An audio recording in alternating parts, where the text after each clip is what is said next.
প্রিয় সপ্তম শ্রেণীর ছাত্রছাত্রীরা, তোমাদেরকে সিআরডি জিওগ্রাফি ক্লাস চ্যানেল থেকে স্বাগত জানাই। তোমাদের সপ্তম শ্রেণীর দ্বিতীয় পর্যায়ক্রমিক মূল্যায়ন আছে, সেই দ্বিতীয় পর্যায়ক্রমিক মূল্যায়ন 2023 সালের এই প্রশ্নটি। কিন্তু তোমাদের 24 সালে যে পরীক্ষাটি হবে ভূগোলে, তা সেই পরীক্ষাটা মডেল প্রশ্ন হিসাবে তোমাদের আমি এই প্রশ্নটি আলোচনা করছি, মানে কী ধরনের প্রশ্ন আসে। তা তোমাদের ভূগোলে পূর্ণমান থাকে 25 আর সময় থাকে 50 মিনিট। আর কি কি সিলেবাসের উপরে তোমাদের এই দ্বিতীয় পর্যায়ক্রমিক মূল্যায়ন বা সেকেন্ড ইউনিট টেস্টটি হবে সেটা একটু দেখে নেওয়া যাক। দেখো, সেকেন্ড ইউনিট টেস্টের সিলেবাস হচ্ছে ভূমিরূপ, নদী, শিলা ও মাটি আর আফ্রিকা মহাদেশ। এই 4টি অধ্যায় থেকে তোমাদের এই সেকেন্ড ইউনিট টেস্টের পরীক্ষা প্রশ্ন আসবে। প্রথম প্রশ্ন, সঠিক উত্তরটি নিচে দাগ দাও। 1 × 3 = 3। দেখো, মরুভূমির বালি বহু দূরে উড়ে গিয়ে সঞ্চিত হয়ে তৈরি হয় লোয়েস সমভূমি, লাভা সমভূমি না পলিগঠিত সমভূমি। এই উত্তরটি তোমাদের পাঠ্য বই 41 পৃষ্ঠায় রয়েছে। সঠিক উত্তরটি হবে লোয়েস সমভূমি। এটা তোমরা তোলায় দাগ দিয়ে দেবে বা এই প্রশ্নটি লিখে এই উত্তরটি লিখবে। দেখো 41 পৃষ্ঠা, দেখো মরুভূমির বালি বহু দূরে উড়ে গিয়ে লোয়েস সমভূমি সৃষ্টি হয়।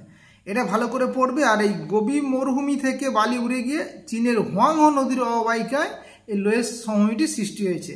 এখান থেকে প্রশ্ন আসে। দ্বিতীয় প্রশ্ন, গঙ্গার প্রধান শাখা নদী হলো যমুনা, গোমতী, ভাগীরথী, হুগলি। এই উত্তরটি তোমাদের পাঠ্য বইয়ে 50 পৃষ্ঠায় রয়েছে। সঠিক উত্তরটি কী হবে? ভাগীরথী, হুগলি। দেখো, ভাগীরথী হুগলি হলো গঙ্গার প্রধান শাখা নদী। পরের প্রশ্ন, আফ্রিকা মহাদেশে নাতিশীতোষ্ণ তৃণভূমি সাভানা, ভেল্ট, পম্পাস নামে পরিচিত। সঠিক উত্তরটি আছে 110 পৃষ্ঠায়। সঠিক উত্তরটি হবে ভেল্ট। দেখো, আফ্রিকা নাতিশীতোষ্ণ তৃণভূমি বা ভেল্ট, এটা তোমাদের বইয়ে আছে 110 পৃষ্ঠায়। আমি প্রত্যেকটা উত্তর তোমাদের পাঠ্য বইয়ে পেজ নাম্বার দিয়ে দিয়েছি, তোমরা ভালো করে এগুলো পড়বে। এবার দেখো, শূন্যস্থান পূরণ করো। 1 × 3 = 3। ড্যাশ থেকে নানা প্রক্রিয়া মৃত্তিকা তৈরি হয়। সঠিক উত্তরটি হবে রেগোলিথ। তোমরা পরীক্ষার খাতায় লাল কালিতে লিখবে না, আমি এখানে লিখেছি তোমাদের দেখতে সুবিধার জন্য। তাহলে রেগোলিথ থেকে নানা প্রক্রিয়া মাটি তৈরি হয়। এই উত্তরটি তোমাদের পাঠ্য বইয়ে 63 পৃষ্ঠায় রয়েছে। তবে ভারতের লুনি একটি ড্যাশ নদীর উদাহরণ। এই উত্তরটি তোমাদের পাঠ্য বইয়ে 50 পৃষ্ঠায় রয়েছে। সঠিক উত্তরটি হবে তোমার অন্তর্বাহিনী নদী। এটা হচ্ছে একটি ভারতের অন্তর্বাহিনী নদী হচ্ছে লুনি। তবে সাহারা মরুভূমিতে দল বেঁধে যখন উট হেঁটে চলে তখন তাকে ড্যাশ বলে। উত্তরটি হবে ক্যারাভ্যান বলে। এটি 118 পৃষ্ঠায় রয়েছে। এরপর আসছে আমরা স্তম্ভ মেলাও। বাম স্তম্ভ, ডান স্তম্ভ। এটা আছে 1 × 3 = 3। দেখো, জাম্বেজি নদী, কিনশাসা, তারপর হচ্ছে কুফরা, এগুলো বইয়ের এমন একটা জায়গা থেকে আছে যেগুলো সহজে পাওয়া খুব মুশকিল, তো বইটা খুঁটিয়ে খুঁটিয়ে পড়তে হবে। এই যে প্রথমে জাম্বেজিটি আছে, এই উত্তরটি হবে ভিক্টোরিয়া জলপ্রপাত। তারপরে কিনশাসা, এইটার উত্তরটি হবে কঙ্গো নদী। আর কুফরা, এই উত্তরটি হবে মরুদ্যান। দেখো 107 পৃষ্ঠায় জাম্বেজি নদীতে দেখো ভিক্টোরিয়া জলপ্রপাত আছে। তারপরে দেখো, কিনশাসা হচ্ছে কঙ্গো নদীর তীরে গড়ে ওঠা বড় শহর। এটা আছে 106 পৃষ্ঠায়। তারপরে যে কুফরা, সিউয়া, টিমিমন, এগুলো সহজে বাহারিয়া, এগুলো সহজে সাহারা মরুভূমি অঞ্চলের মরুদ্যান। এটি আছে 118 পৃষ্ঠায়। এবার পেজ নাম্বারগুলো তোমরা লিখে নাও। দেখো, জাম্বেজি আছে 107 পৃষ্ঠায়। এই উত্তরটি হবে ভিক্টোরিয়া জলপ্রপাত। এটা একে সোজা লিখবে, সোজাসুজি লিখবে। তারপরে কিনশাসা হচ্ছে 106 পৃষ্ঠায় আছে উত্তরটি। এটি হবে তোমার কঙ্গো নদীর তীরে একটি শহর। এটা 2 হয়ে গেল, তাহলে 2 সোজা 2। তারপরে হচ্ছে কুফরা, কুফরা হচ্ছে মরুদ্যান। এটা 118 পৃষ্ঠায় রয়েছে। এটা 3-এ হবে, যে 3 মরুদ্যান। এরপরে আসছি আমরা বুঝে লেখো 1 × 2 = 2। আমরা শিলা গঠনের মূল উপাদান, আমরা কারা? এই উত্তরটি তোমাদের 61 পৃষ্ঠায় রয়েছে। দেখো, আমরা হলাম খাবার নুন, তারপরে বিট নুন, খাবার সোঁটা, ফিটকিরি আর পেন্সিলের শীষ। এই উত্তরটি হবে। তারপরে এবার 2 নম্বর দাগে, আমার জল ধারণ ক্ষমতা কম হলেও আমি তরমুজ, শসা প্রভৃতি রসালো ফলের জন্ম দিই, আমি কে? এই উত্তরটি তোমাদের পাঠ্য বইয়ের 64 পৃষ্ঠায় রয়েছে। উত্তরটি হবে আমি হচ্ছে বেলে মাটি। কারণ বেলে মাটিতে একমাত্র তরমুজ, শসা চাষ হয়, কারণ এই জল ধারণ ক্ষমতা কম আর কি। তার 5 নম্বর দাগে আছে, এক কথায় উত্তর লেখো 1 × 3 = 3। ফ্রান্সের ভোজ কোন শ্রেণীর পর্বত? উত্তরটি 39 পৃষ্ঠায় রয়েছে। ফ্রান্সের ভোজ হচ্ছে এটি স্তূপ পর্বত। নদীর নিম্ন প্রবাহের মূল কাজ কি? এই উত্তরটি 157 পৃষ্ঠায় রয়েছে। উত্তরটি হবে সঞ্চয় হচ্ছে নদীর নিম্ন প্রবাহের প্রধান কাজ। তারপরে অ্যাটলাস পর্বতমালার সবচেয়ে উঁচু পর্বতশৃঙ্গের নাম কি? এই উত্তরটি আছে 103 পৃষ্ঠায়। সঠিক উত্তর হবে মাউন্ট তৈবকল, যার উচ্চতাও তোমরা জেনে রাখো 4165 মিটার। এরপরে আসছি আমরা 6 নম্বর দাগে, যে কোনো 3টি করতে হবে, সংক্ষিপ্ত উত্তর দাও। 2 × 3 = 6। কারণ এইভাবে কিন্তু তোমাদের প্রশ্নের প্যাটার্নটা থাকবে, যে এই ধরনের প্রশ্ন আসবে, মান এই ধরনের থাকবে। প্রথম প্রশ্ন হচ্ছে নিত্যবাহ নদী কাকে বলে? উত্তরটি তোমাদের পাঠ্য বই 51 পৃষ্ঠায় রয়েছে। দেখো, নিত্যবাহ নদী সাধারণত যেসব নদী উঁচু পার্বত্য অঞ্চল থেকে সৃষ্টি হয় এবং তার জলের উৎস প্রায় বরফ গলা জল, এই নদীগুলোতে সারা বছর জল থাকে বলে একে নিত্যবাহ নদী বলে। তাহলে উঁচু পার্বত্য অঞ্চল থেকে সৃষ্টি হতে হবে, নদীগুলোতে সারা বছর জল থাকতে হবে, আর নদীগুলি বরফ গলা জলে পুষ্ট, মানে বরফ গলা জল হলে সারা বছর জল থাকবে, তাই জন্য নিত্যবাহ নদী বলে। যেমন গঙ্গা হচ্ছে একটি নিত্যবাহ নদী, আর এই নিত্যবাহ নদী হচ্ছে আমাদের মানচিত্রে নীল রং দিয়ে দেখানো হয়, মানে ব্লু রং দিয়ে দেখানো হয়। এটা তোমরা পড়বে, এটা তোমাদের 51 পৃষ্ঠায় রয়েছে। এবার আসছি, পৃথিবীর বৃহত্তম নদী আমাজনে কোনো বদ্বীপ নেই কেন? এটা খুব ইম্পর্টেন্ট প্রশ্ন, এটি তোমাদের পাঠ্য বইয়ের 57 পৃষ্ঠায় রয়েছে। চলো দেখে নেওয়া যাক উত্তরটি কিভাবে লেখা হবে। তোমরা 57 পৃষ্ঠায় দেখো যে এই যে পৃথিবীর বৃহত্তম নদী আমাজনে কোনো বদ্বীপ নেই, তাহলে তোমরা কেন নেই লিখবে। প্রথমে লিখবে যে সব নদী কিন্তু মোহনায় বদ্বীপ সৃষ্টি হতে পারে না। তাহলে বদ্বীপ সৃষ্টি হতে গেলে যে জিনিসগুলো দরকার বা যে শর্তগুলি দরকার, কারণ নদীতে পলির পরিমাণ কম থাকলে বদ্বীপ হবে না। তাহলে আমাজন নদীতে কি? নদীতে পলির পরিমাণ কম, 1। 2 লিখবে 2 নম্বর পয়েন্ট, যে নদী প্রবল বেগে সমুদ্রে পড়ে। তাহলে আমাজন নদীটি যেহেতু বৃহত্তম নদী এবং গতিবেগ বেশি, জলের পরিমাণ বেশি, গতিবেগ বেশি, তাহলে এটা প্রবল গতিতে সমুদ্রে গিয়ে পড়ছে। ফলে যেইটুকু নুড়ি কাঁকর বালি আছে সেটা কিন্তু অনেকটা সমুদ্রের দূরে চলে যাচ্ছে, সঞ্চিত হতে পারছে না। আর 3 নম্বর পয়েন্ট বলবে, নদী যেখানে গিয়ে মিশছে সমুদ্রে, সে মোহনায় প্রবল সমুদ্রের স্রোত থাকার জন্য বদ্বীপ গড়ে উঠতে পারেনি। তাহলে এই 3টে কারণের জন্য আমাজন নদীর মোহনায় কোনো বদ্বীপ নেই। তাহলে 1 হচ্ছে নদীতে পলিবালির পরিমাণ কম, 2 হচ্ছে নদীটির গতিবেগ বেশি, 3 হচ্ছে নদীর যে মোহনায় সেখানে সমুদ্রের স্রোত বেশি। এই 3টে কারণের জন্য আমাজন নদীর মোহনায় বদ্বীপ গড়ে ওঠেনি। এটা ভেরি ভেরি ইম্পর্টেন্ট, এটা পরীক্ষায় আসবে। পরের প্রশ্ন, আগ্নেয় ও পাললিক শিলার মধ্যে 2টি পার্থক্য লেখো। এই উত্তরটি তোমাদের পাঠ্য বইয়ে 62 পৃষ্ঠায় রয়েছে। চলো দেখে নেওয়া যাক।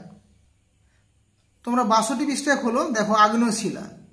তাহলে আগ্নেয় শিলা তোমরা প্রথম পয়েন্ট যেটা লিখবে, কাকে বলে লিখে দিবে পার্থক্যতে, যে জন্মের সময় পৃথিবী ছিল একটা আগুনের গোলা, পরে আস্তে আস্তে ঠান্ডা হয়ে শক্ত হয়ে প্রথম যে শিলা সৃষ্টি হয় সেটা হচ্ছে আগ্নেয় শিলা। আর পাললিক শিলা হচ্ছে যে এই আগ্নেয় শিলা বিভিন্ন প্রাকৃতিক উপায়, মানে নদীর দ্বারা, বায়ুর দ্বারা ক্ষয়প্রাপ্ত হয়ে কি হয়, যেমন সমুদ্রে গিয়ে পড়ে, সে নুড়ি কাঁকর বালি নদী বা সমুদ্রের তলদেশে যে নিচেতে স্তরে স্তরে জমা হয়, বহু বছর ধরে ওপরের জলরাশির চাপ আর নিচে তাপের ফলে পাললিক শিলা সৃষ্টি হয়। তাহলে এটা একটা মানে কাকে বলে একটা পয়েন্ট লিখলে। দ্বিতীয় পয়েন্ট লিখবে কি, যে আগ্নেয় শিলা খুবই কঠিন আর সহজে ভাঙে না, আর পাললিক শিলা লিখবে নরম, সহজে ভেঙে যায়। তাহলে 2টো পয়েন্ট হয়ে গেল। আর উদাহরণ তোমরা অবশ্যই দেবে, যে আগ্নেয় শিলার উদাহরণ হচ্ছে গ্রানাইট, ব্যাসল্ট, আর পাললিক শিলার উদাহরণ হচ্ছে চুনাপাথর, বেলে পাথর, কাদা পাথর। এগুলো হচ্ছে পাললিক শিলার উদাহরণ। এই পয়েন্ট তোমরা দুটি দেবে পরীক্ষায়। তারপরে আসছি আমরা, ইজিপশিয়ান কটন কি?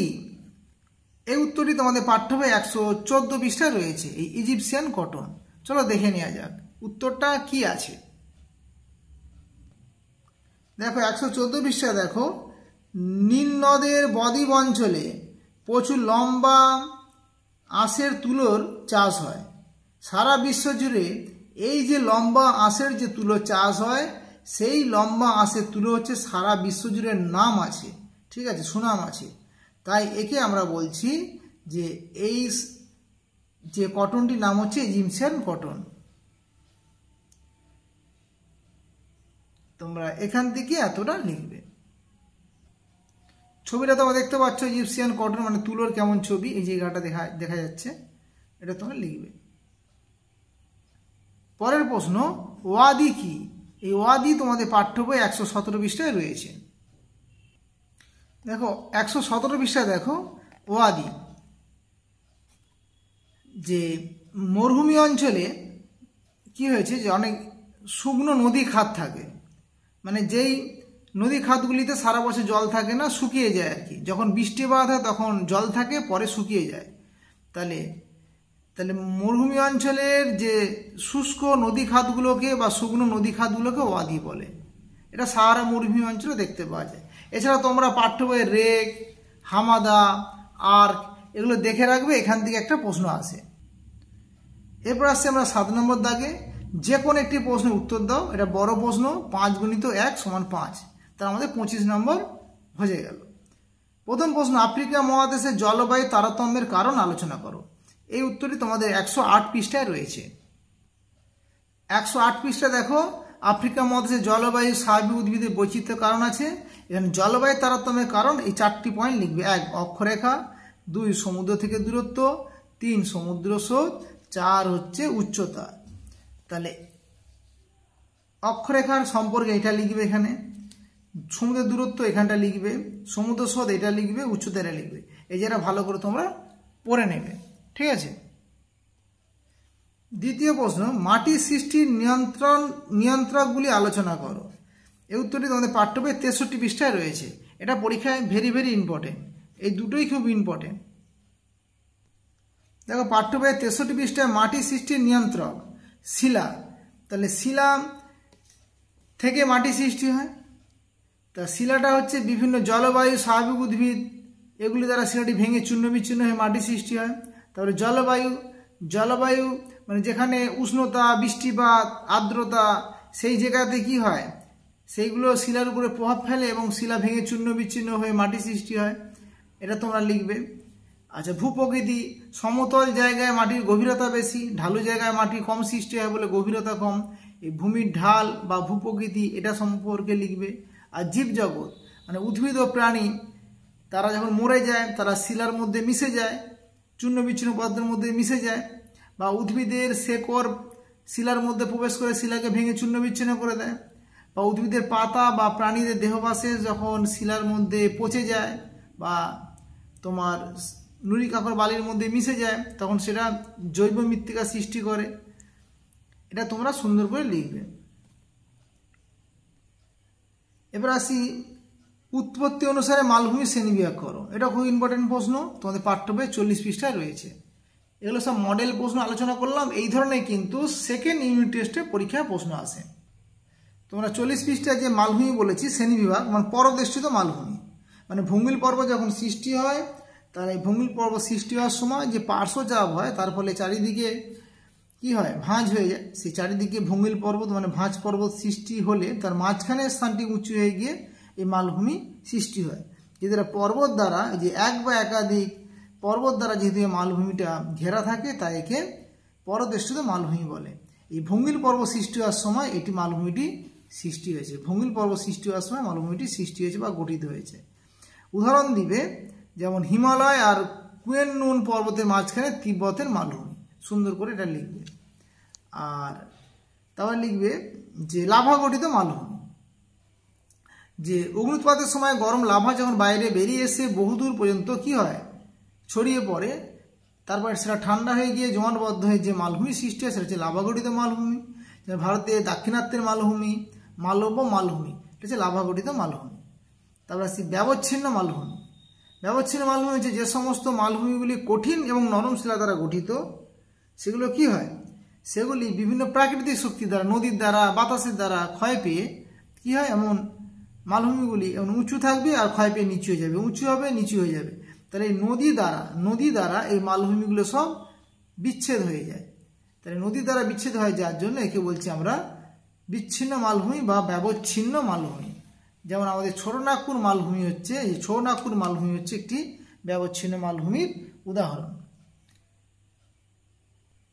আজ এ পর্যন্ত, এটা একটি মডেল প্রশ্ন। এরপরে তোমাদের সপ্তম শ্রেণীর সাজেশনটি পাওয়ার জন্য তোমরা আমার এই চ্যানেলটিকে সাবস্ক্রাইব করে নেবে। ভালো থেকো, সুস্থ থেকো।